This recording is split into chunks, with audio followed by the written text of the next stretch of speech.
Good afternoon. This is Paul Levy, and I want to welcome everybody to Central Philadelphia Development Corporation's forum this afternoon on coming back to the office, returning to transit, and rethinking our streets. We're billing this as about a 1-hour forum in which I will start with a short overview of our most recent recovery report. Leslie Richards, the general manager of SEPTA, will follow with a quick update on where SEPTA is in recovery. And then Prema, Gupta on our staff will conduct a panel discussion of Leslie and Mike Carroll as the Deputy Managing Director for oTIS, all focused on the process of coming back to work. I think we've all been really encouraged in this last week to see Philadelphia cross that significant threshold of more than 50% of adults fully vaccinated, and as we're approaching 70% vaccinated once, with the region actually in the counties higher than that. Obviously, vaccination rates have always been key to recovery, and this is a really good moment for the city as we begin the process of fully opening economically. I want to briefly highlight some of the other major indicators of recovery as we've seen them. We are now back to 90% of the job levels we had in Philadelphia in February 2020. We still have about 70,000 jobs to go, but it has been a steady process, slow but steady, of adding jobs back. Off-street parking in the Parkway garages is at 68% of comparable times in 2019. And Leslie will talk about this a lot more, but SEPTA ridership is back up to 38% in May, and it's obviously gotten better, of February 2020 levels. And based on data SEPTA's provided us, regional rail alone jumped by 17% between April and May. So there are many good signs of recovery on transit as well as on the job front. Now, unlike the region, which is very auto-dependent, Center City's strength, as is University Cities, is built around transit and walkability. Pink and green in these graphics are the public transit and walk to work. And so that's really key to us. And Center City, as we know, holds 42% of all jobs in Philadelphia, so that the transit system is key to our competitiveness and access to jobs. We know, too, that almost 2/3 of all jobs downtown require less than a college degree. 33% require only a high school diploma. And so SEPTA makes these jobs available to neighborhood residents. SEPTA is key to equitable access to opportunity within the city. Air travel, too, is resuming, not yet back up to March levels, but very close to March 2020 levels. And all you have to do is walk around Center City, whether it's at the Love Sculpture, Independence Hall, the Rocky Statue, all the key tourist destinations are showing lines of people waiting to see Philadelphia's attractions. Philadelphia is now being actively promoted by Visit Philadelphia's new campaign, Pack Light, Plan Big. And by fall, the Convention and Visitors Bureau expects the return of the first conventions and trade shows at the Convention Center. Performing arts are scheduled to open in mid-September. That will bring a whole new domain of nightlife and restaurant business back to Center City. And most remarkable, residential sales citywide have been incredibly strong through this pandemic. Prices steadily rising, days on market dropping, and there has been no evidence of any feared massive flight from the city. So housing markets, neighborhoods have held up incredibly well during this very challenging period of time.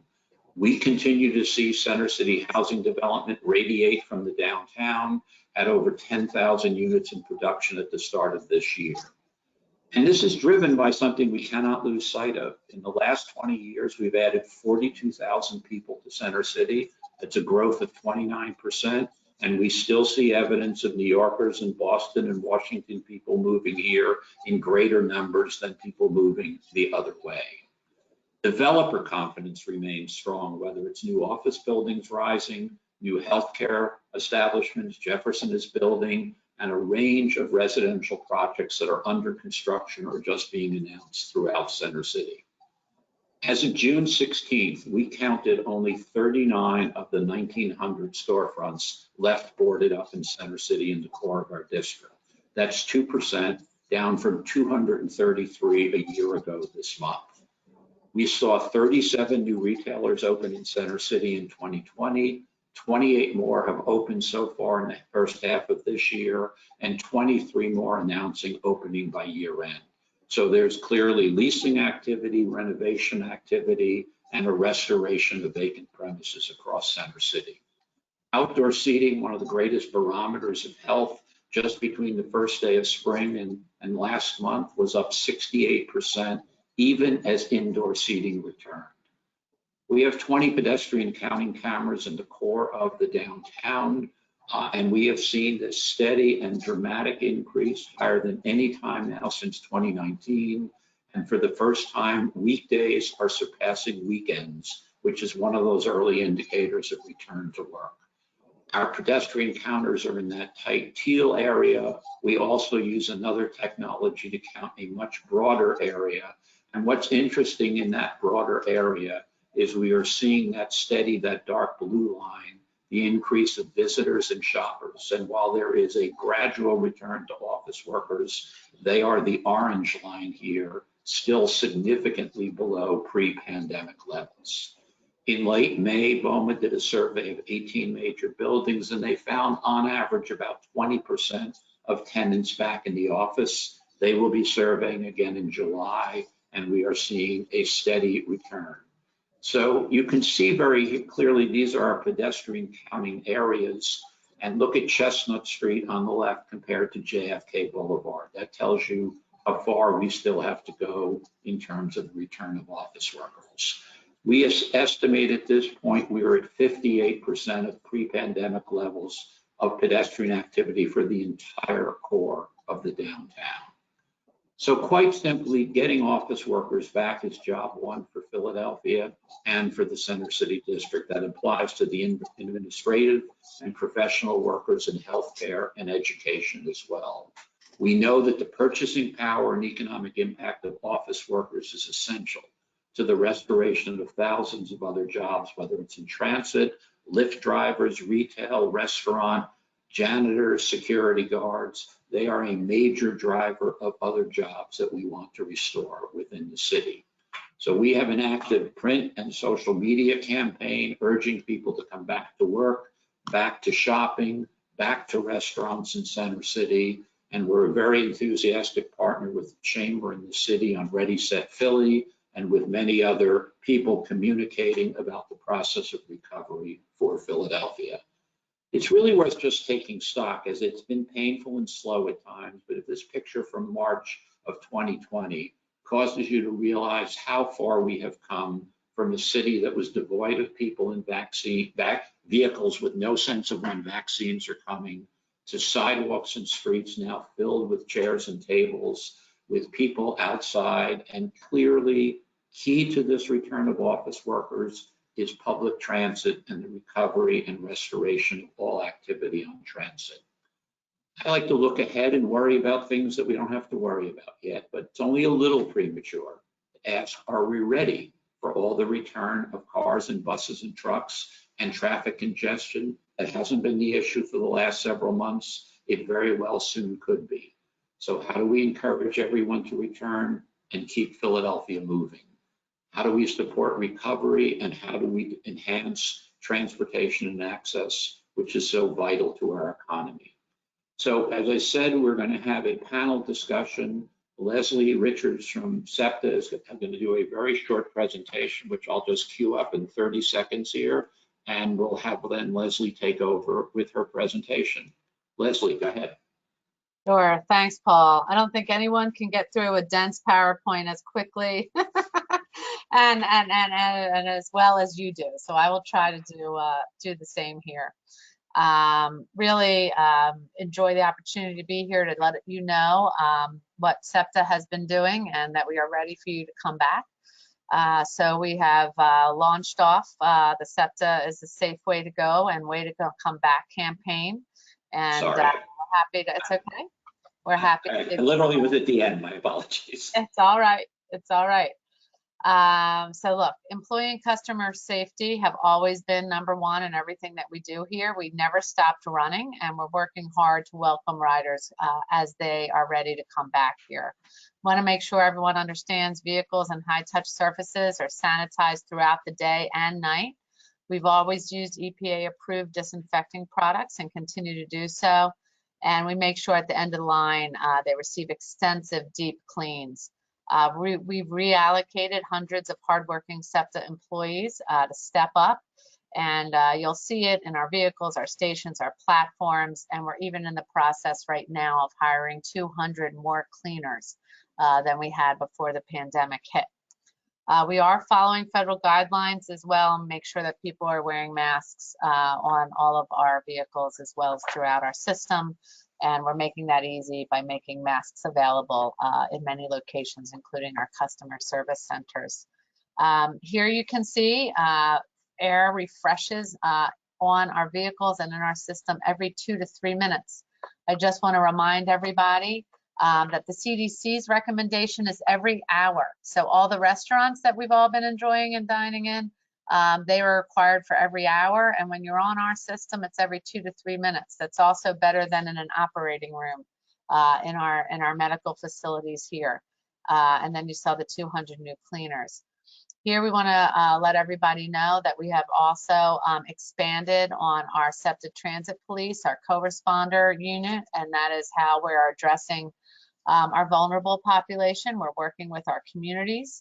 We are making sure that drug addiction specialists, social workers, mental health specialists are around so that we can compassionately speak with members of our vulnerable population, getting them into treatment, making sure they know where they can go, and getting them into transitional and permanent housing is the goal. We know that this is not going to happen overnight, but we are out there, and you will see our co-responder units working day in and day night. I just want to give you one statistic, and that is from October 26th of last year to just a week or so ago to June 16th.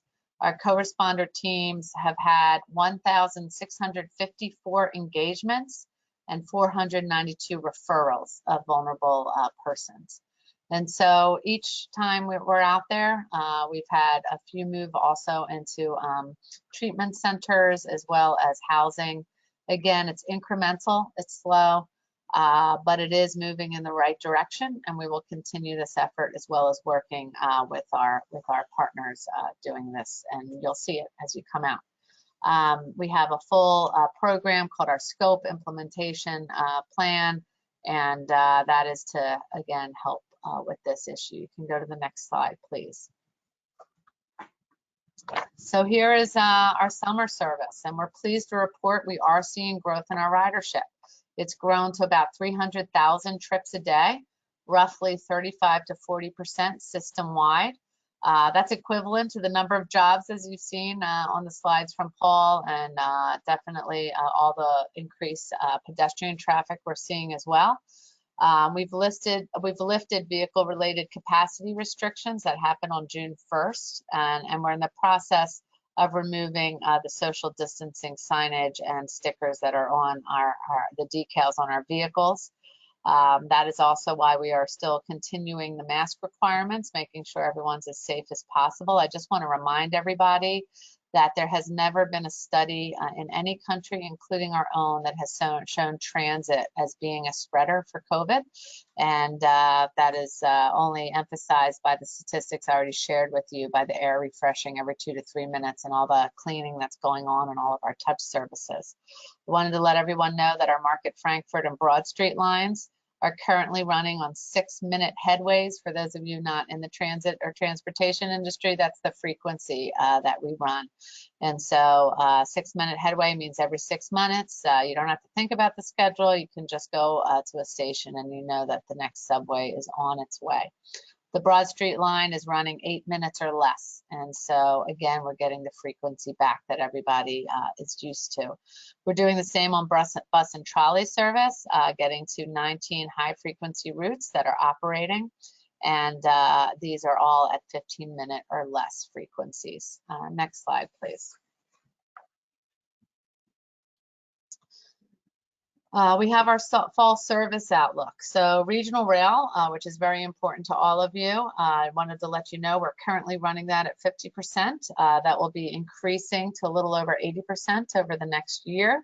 Right now, a lot of that is at 1-hour frequencies, and as riders come back and as we listen to other employers return to office plans, we know that Labor Day will be a big milestone as more and more people are coming back, and we'll see more frequency there as well.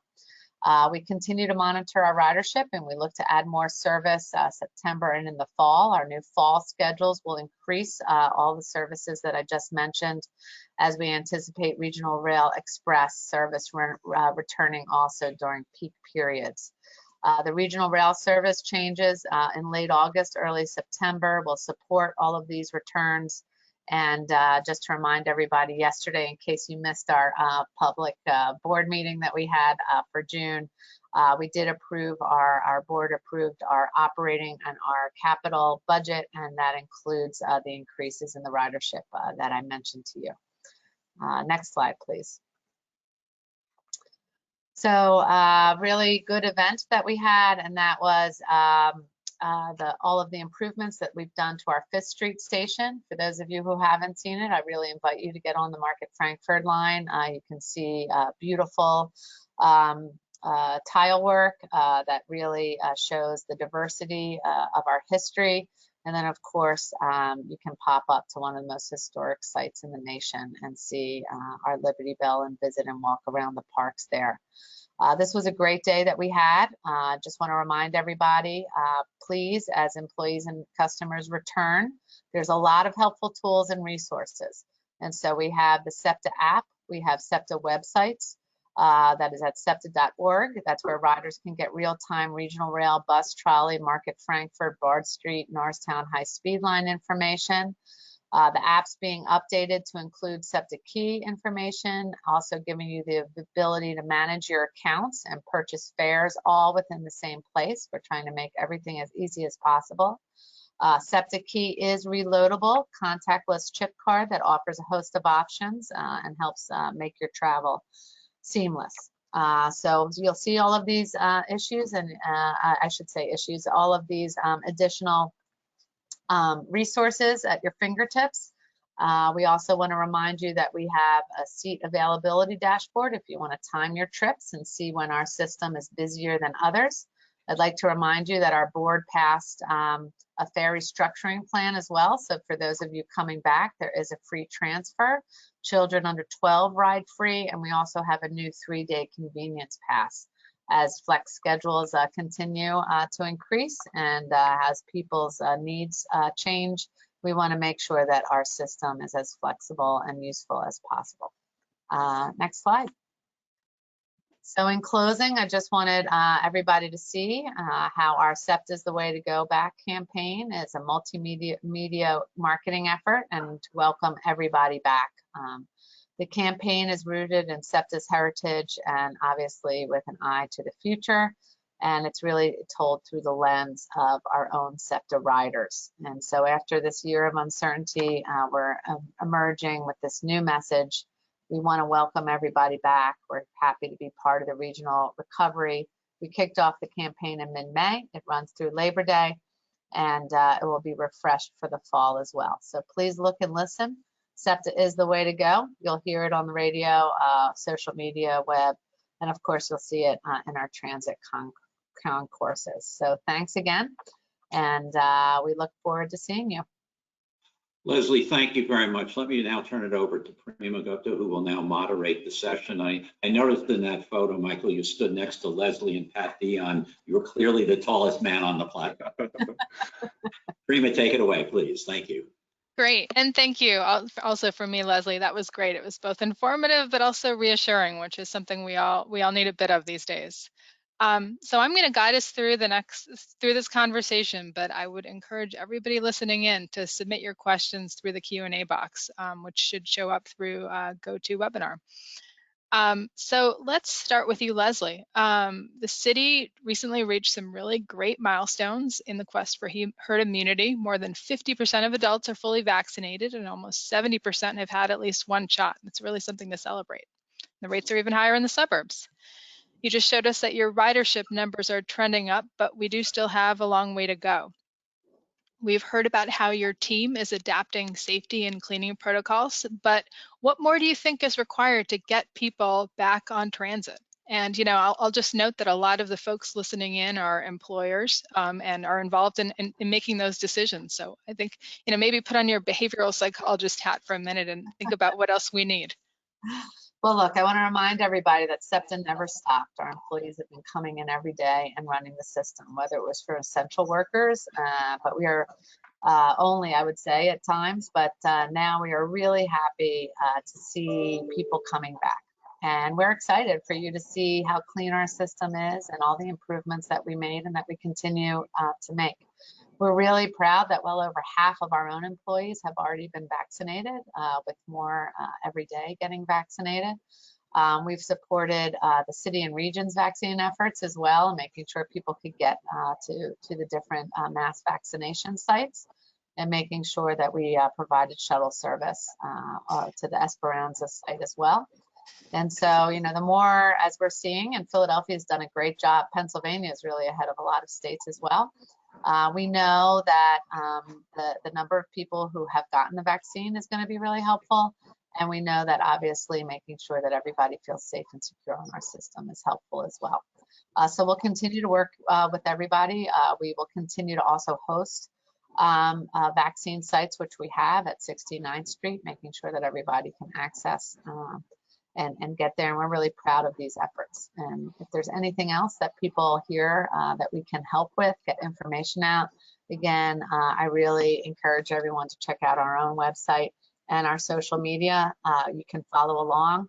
I just saw yesterday on my own Twitter feed, there were riders who were talking about their positive experiences. Every day I'm seeing it.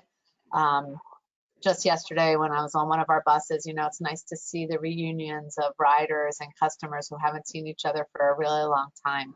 Transit's also a community, and so it's really nice to see that reestablishing itself as well. And come back on and experience it for yourself.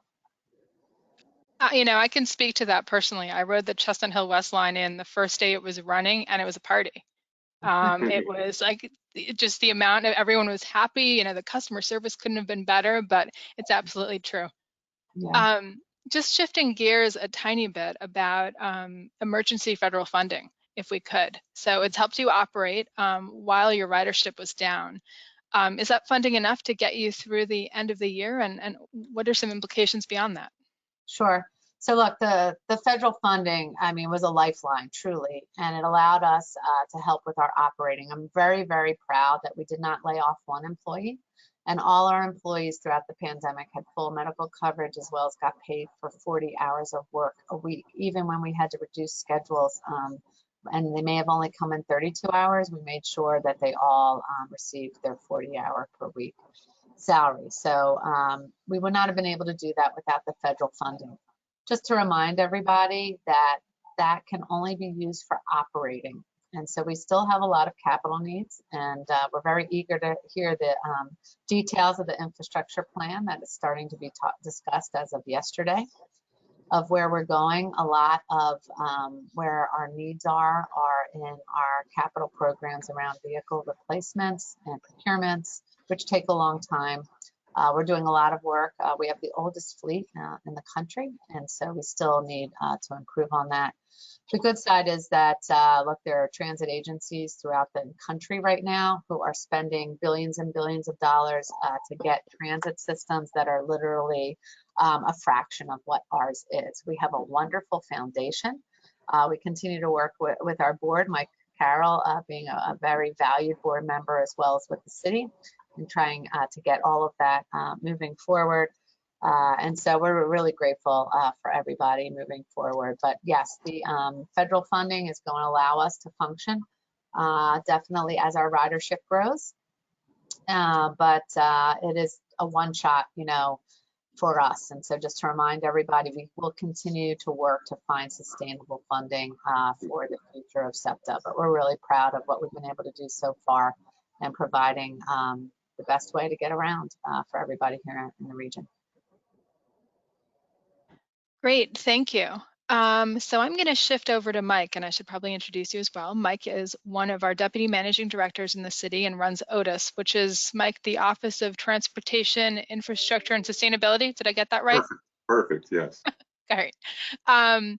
And so, Mike, I'm going to ask you the question that I would say I and members of our team are probably asked every week. And I think you know what's coming.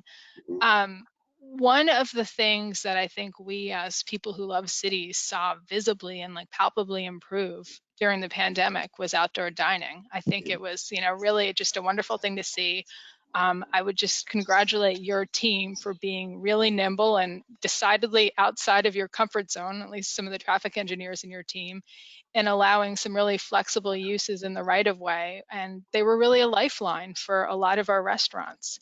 And I'm just curious, what's next? I know we've got the legislation that takes us to the end of the calendar year. So I think people are very curious. Will they continue beyond that, some of these options?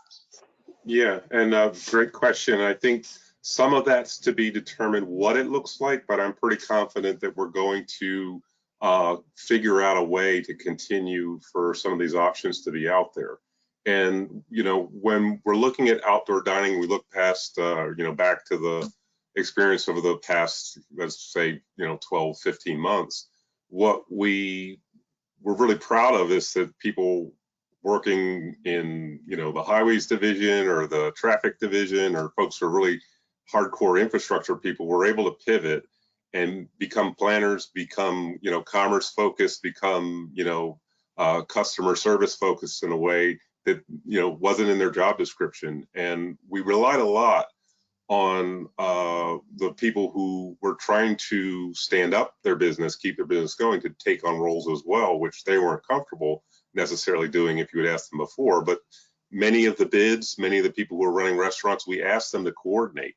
You know, we asked them to manage situations on the street in the right of way and take on something like a public role, which was a real stretch for them. So it's not just the city. I'm really proud of the people who work for the city who did take on different roles, but also people in the private sector figured out how to make that work as well. But moving forward, I think the expectations are that, you know, those people want to focus more on their core business. You know, there's members of the public who kind of want to get back to normal as much as possible. And people who probably suspended disbelief and maybe suspended some of their issues with respect to things that they weren't so comfortable with, losing parking or putting up with noise, are starting to become more vocal. And figuring out a way to incorporate those perspectives into a conversation that gets us to the end of this year, where the emergency order still remains in place, and then gets us into next year when we need essentially new legislation, is what the challenge is right now. The folks who work for the administration put together some draft concepts for legislation over the last couple months. We've shared that with City Council. Council decided that they wanted to take some time to think this through. And, you know, if we look at City Council, there's probably a variety of perspectives you get from people who represent specific districts versus folks who have more of a focus on working with businesses, or have more of a focus, you know, working on transportation issues. You know, the entertainment, the special events interests are also starting to become a factor as well. And so we're going to rely on City Council to lead that conversation, figure out the best ways for the administration to support them with information about what worked and didn't work, and, you know, get the public involved to really engage, no matter whether people were happy before or aren't happy now, or really very enthusiastic to continue with what they saw on the streets. So we never know where these public processes will lead us, but we can be encouraged that if we can get the facts out there, there will be opportunities to continue with some of the programs that we've seen before. They will have to change in significant ways in order to accommodate getting back to normal. We do recognize there's trade-offs. We do recognize that there's some conflicts, but hopefully we can all operate in good faith. And as the rest of the year plays out, some of that desperation, I think, which had been and has driven some of the decision-making, you know, some of the accommodations, some of the compromises, will become more relaxed, hopefully, and we can come up with a sustainable program. That's our goal. When we talk to our peer cities, they're all facing the same issues. That's everyone's goal. It probably looks like maybe we do a little bit less of this in fewer places, but I'm confident we can come up with some solutions over time. That's great news. I think folks are, you know, eager to see it continue, and I mean, I think it's really a testament to sort of a lot of civic innovation that it was able to be executed. so well. So, you know, we talked a little bit about the trade-off and how, again, it was something that we were really able to do during a period with minimal congestion. I mean, let's talk about congestion a little bit. I know, Mike, you have a couple slides that you could show us to talk through some of the things that your team is working on and your approach to that, as well as Vision Zero. Okay, I'm not sure if it makes sense. Okay, I see I prompted to show my screen. Give me 1 second here. Okay, I might have to talk through this a little bit. Got it. You seeing it? Okay. Yep. All right.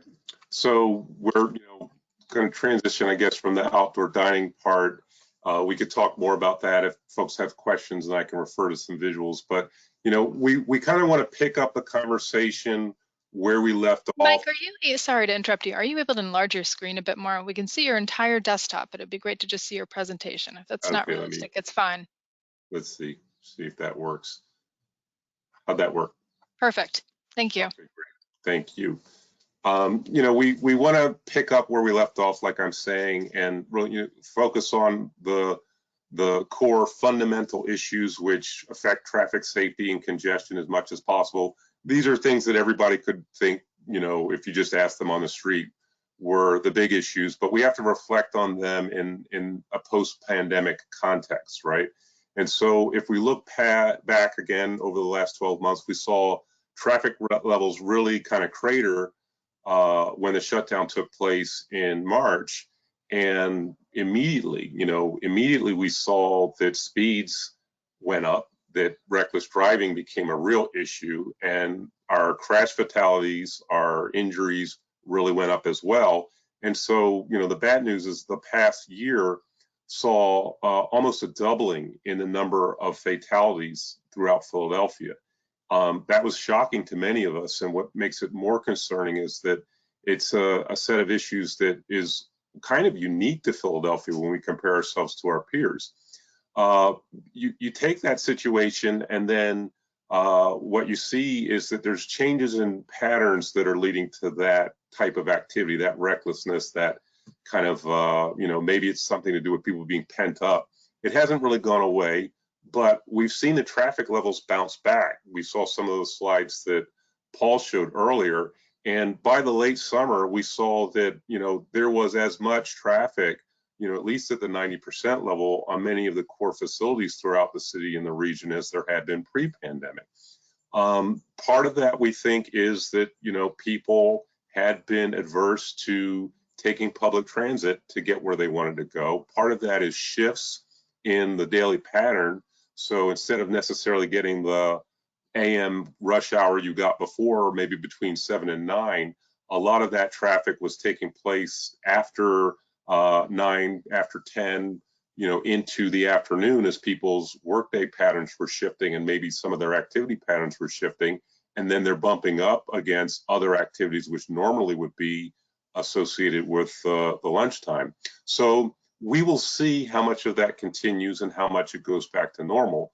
But we want to be able to kind of dust off some of the ideas that we had before about what to do. And when we're thinking about getting people back on transit, we want to get back to the notion that we want to value transit first in Philadelphia. That's a core principle in the city. It's something that we've incorporated into our Connect transportation strategy. It means making all of the obstacles, all the barriers to transit moving swiftly, increasing speeds for transit, a focus for our enforcement efforts, a focus of our legislative efforts. Double parking, illegal loading, these are some of the things that we feel contribute directly to how slow transit is, what makes it not the best option.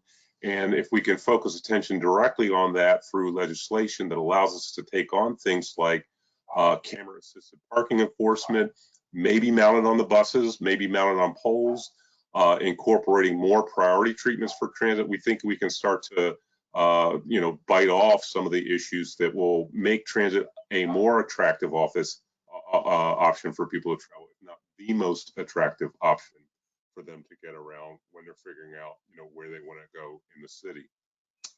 TNCs are a big deal. Pre-pandemic, we felt like the proliferation of, not just the number of vehicles, the volume of trips, but also the way TNC operators operate in the city has been a big factor in congestion. We actually have thousands of people who are operating TNCs who are basically just circulating around the city waiting for someone to, request a ride. That's creating congestion, and it's not really accomplishing what this, form of micro transit could do, which is to offset congestion, reduce private auto industry, ownership, private auto use. It's really sort of offsetting any benefits that we could see. We feel like better regulation of TNCs will help move the needle back. It can level the playing field between TNC operators who say park in the bus zone and use that as their personal loading area, and what we expect to get out of improved transit. So we're looking to standardize the way that we collect information, we hold them accountable. We want to make sure that, they're paying a fair wage. They're not really subsidizing trips by underpaying people who are drivers, and we want to make sure that if there's an opportunity for them to pay their share of using the right-of-way, that's a focus of our legislative efforts, not just in the city, but also at the state level. And at the state level is really where we hope to make the most progress. We're also looking at some pilots throughout the city. We're going to look at some bus-only lanes, particularly red painted lanes, which would incorporate improved enforcement on JFK and Market. We've got a concept we call the smart block, which will help us support the kinds of data that CCD already collects with real-time information using sensors that are incorporated in streetlights to give us all kinds of traffic data, whether it's vehicular traffic, truck traffic, pedestrian and bikes. Gives us some mapping of the different types of activity that take place, environmental data, including noise, pollutants and so forth. And that pilot will be focused in Midtown Village on 13th Street if we're successful getting that stood up. Another pilot I'd like to talk about is our smart loading zones. This could be really exciting. Hopefully we learn a lot. It's kind of a 6-month pilot we're hoping to roll out in the fall, where there would be an app that we would share with delivery companies so that they can reserve a commercial loading zone. So when they get there, it's free. They don't need a double park. They can be in there, pay for it over the time that they need. And that way we can do better enforcement in order to make sure, not only that zone is free, but there's really no excuse in this area for people to double park to create congestion through that type of activity. We'll see how that goes. It may take us a couple years to really figure out how to scale this and other pilots, but we're really excited about that. Another pilot, which we're hoping to get into, would allow us pretty much citywide to extend our traffic data collection possibilities. We're looking at pilots in order to take advantage of the deployment of our fiber optic network so that we can cut back on utility emergencies and maybe do a better job planning utility work. That's also going to factor into the way that congestion would be managed. And in general, that coordination of construction activity, we realize, is another front that we're trying to push as hard on as possible to coordinate not only with utilities, but also with developers to make sure that street closures in general are managed better. Folding that in with the conversation we just had with all kinds of street closures for recreational, dining, and other opportunities, we hope to improve coordination over the course of this year and in years to come, and to do a better job overall of managing congestion. And I will stop there. That's great. Thank you, Mike. So I have a question for both of you, and then we have a few questions coming in from the audience, and would certainly welcome more if folks out there have them. What opportunities do you see relating to mobility as we emerge from the pandemic and we begin to thrive as a city? I'll jump in, and maybe to continue the thread that we were talking about before. When the pandemic first hit, another thing I'll give the city credit for is that a lot of people saw this as an opportunity for us to think about the right of way in a different way. And to the extent that we are able to continue with the types of programs and rethinking the right of way, creating areas where streets become public spaces, I think that's exciting. and recognizing that it does create challenges with respect to circulation. We are a walkable city, and as much as we can leverage the walkability of this city without creating constraints for people who want to drive around or have to do their business, you know, making use of the streets in what we would say is the normal way, it really will enhance the quality of life of the city. So there is a real opportunity as we get into these conversations and figure out what the next year or two look like to really establish parts of the city that work in a different way and will be exciting and will bring people downtown. And that's part of the goal of kind of returning to normal, is to make it a place where people throughout the region and from other parts of the country really are excited to come. Yeah, one of the good, I would say, a good thing coming out of the pandemic is that I feel that people truly appreciate the transit system that's here. We have a legacy system, as I said, you know, our subway system, our trolleys make us very, very special, and it's easy to get around.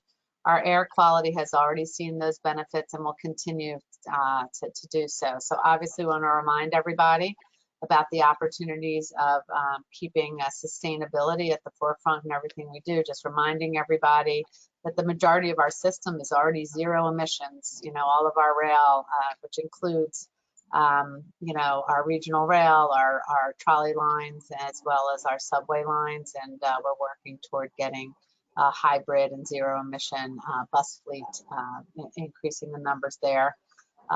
With the congestion discussion and driving being discussed, just want to remind everybody also the opportunity to keep everybody safe when you're on transit. You are 10 to 18 times safer than when you're in a vehicle. We want to keep everybody, whether you're a pedestrian, which Mike was just talking about, we definitely want to encourage people getting around in all different ways, and we want to make sure that they do it safely. I also think that the region, look, the way that we look at each other, the way that we care about each other, the way that we are experiencing things together. I mean, the pandemic definitely highlighted that, that not only were we, you know, responsible for our own safety, but we were responsible for the safety of others and those we care about, our friends and our family. And so just everybody realizing that and realizing that we all want to do our part to keep all of us safe and moving about in the ways that benefit everybody. And as I mentioned before, I'm seeing that as people are thanking our operators, they're thanking, you know, our cleaners, they're thanking everybody who kept our system going. It's really nice to see that recognition and just the sharing of ideas of how we work with Mike and the city of making sure that everybody has the mobility options that they want. Of course, I'm very excited about the red painted bus lanes that are coming up on JFK and Market. I hope that they can improve in other areas. When I go and visit other cities that have often, you know, won most livable cities and have known for very high quality of life, they all have robust transit systems, and they also allow people to move about in the ways that they choose. And so we look forward to Philadelphia moving in that direction as well. And I personally have enjoyed the outdoor streeteries and options of eating outside where we didn't have that before. And so hope that those types of things continue as well. Mm-hmm. Okay, so we've got a couple questions coming in. The first is from Ellen Wang, the Knight Foundation, and it's a question really about, you know, Washington and the infrastructure bill. You know, what do you hope will emerge from those bills? I'll take I'm very excited. I want to hear what the details are as well. We know that we went into with several draft plans that had historic investments in transit. And also, I just think an awareness of different modes and different ways to get around. This administration truly believes in, you know, multimodal investments, which are very exciting for us here. We do hope that there are capital, you know, program options for us. For us, we have, as I mentioned, the oldest fleet in the country. It's not something I'm proud of, and so we do need to invest in that. In that investment, we will make our system more accessible to everyone, such as, you know, our trolley modernization, where people will be able to get on and off. They'll be able to be carrying packages with strollers. They'll be able to be with wheelchairs, and they won't have the obstacles that our current system has. So to build on that. So I'm hoping to build on accessibility, and I'm hoping to help get rid of the title of the oldest fleet in the nation, which I'm very eager to shed. If I can add to that, I said there's maybe two and a half things I really want to emphasize. And the first thing is that I think it's important for us to try and work with this administration in DC, and to the extent we can with Congress as well, to kind of build a legacy of infrastructure investment. And we enjoyed an infusion of cash, like a big infusion of cash, which was related to a crisis. And I think we saw that got us through in a big way, and hopefully we can understand that that isn't the only crisis we've been facing. We've had an issue which was the dominating headline for the last year, but we've also had maybe the last 20 years a headline that people aren't really tuned into all the time. We got numb and we got used to the fact that this country's infrastructure wasn't getting the attention it needed. But if we were thinking about where we wanted to be in 2050, we really should have been addressing that, back in the year 2000. And so I think that realization is finally starting to sink in. We got into the $1 trillion worth of investment and the world didn't fall apart. All the fears that people had about what was going to happen with inflation and so forth didn't sink the economy. In fact, it looks like we're getting ready to kind of start growing in a meaningful way. So hopefully that message takes hold at all levels, and we can work with our partners in DC and in Harrisburg to figure out how to make these investments sustainable over time. It's not just because we're desperate, it's because this is something we need to in order to grow our economies throughout the rest of the century. The second thing I want to point out, which is worth thinking through, is, we'll see what makes the final cut when all is said and done. But I am really impressed in the way that infrastructure is being defined, so that it's not just necessarily the hard infrastructure.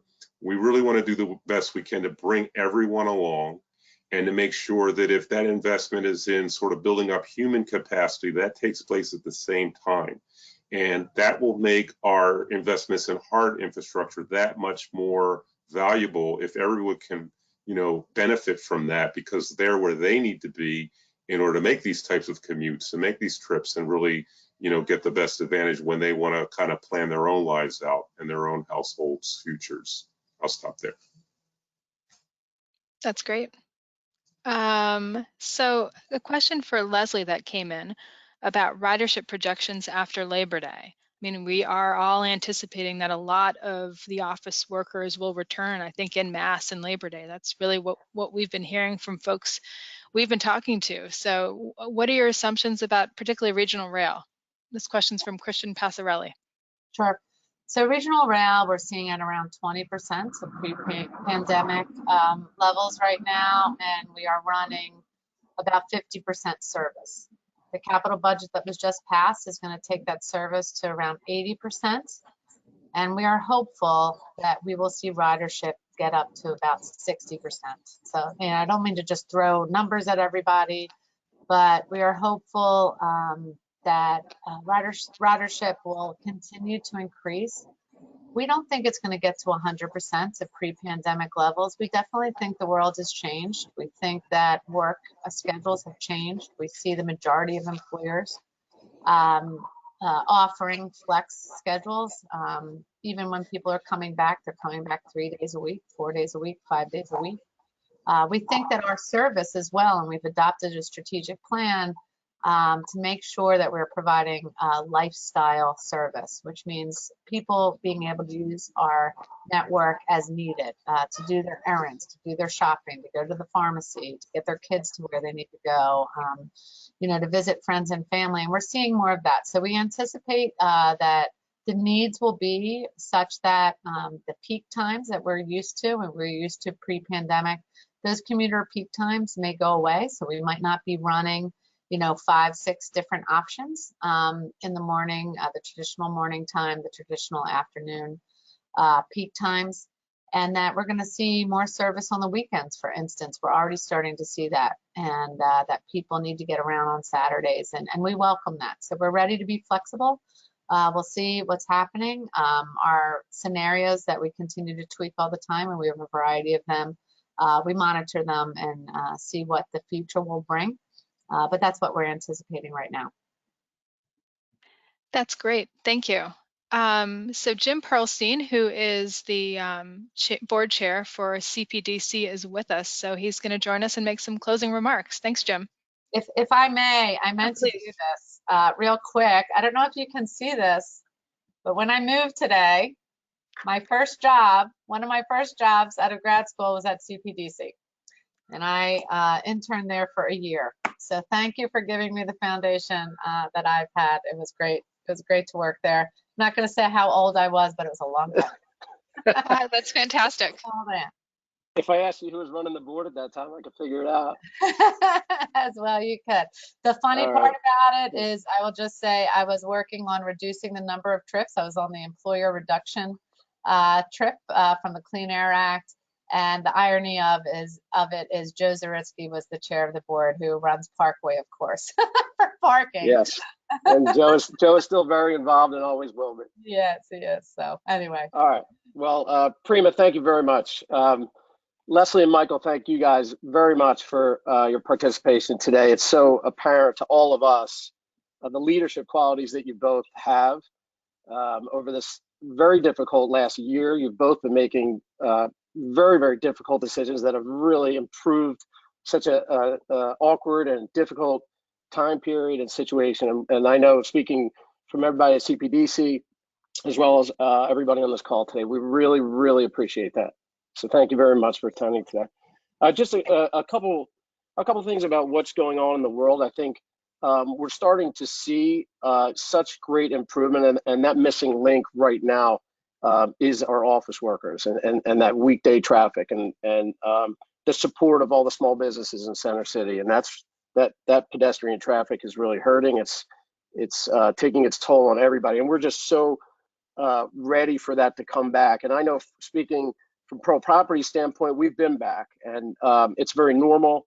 95 to 100% of our employees are back, 50 to 60 people in and out every single day. What we're seeing is residential leasing really picking up. We've done a lot of new retail and restaurant deals lately. We're bringing several new businesses to the city over the next 3 to 9 months when they open. So we're very excited about that. So we see a lot of positive things going on. We really need the type of leadership that you two have shown on the office level. And for those that are on this call today, employers and those that influence your employers, we want you back. And you can come back. It's anybody that doesn't think the city's hopping, try and get a reservation on the weekends, or try and go sit in Sister Cities Park and Dilworth Plaza, and it's hopping. And great things are happening in this city, and we really need these office workers back. And we're so excited for the fall, because we believe that is when there's a new beginning. And I think, like Leslie said, that you're planning on a lot of companies doing a 3 or 4 or 5 day or a hybrid or all this. I don't know about that, and I'm not sure. None of us really know for sure, but I think that the real leaders are going to bring it back, and we're going to see a lot of things that are very back to pre-pandemic levels and very normal. So we're really excited for that. Can't wait to be a part of it. Thanks everybody for attending today. We will see you hopefully at our next membership meeting. Okay. So have a great July 4th weekend, holiday weekend, everybody. Thank you. Thank you. All right. Leslie and Michael, thank you very much for doing this. Really appreciate the time. Thanks, Thank you. Paul. Great job, Appreciate it. Prema. Really appreciate it. Take care. All right. Take care, everyone.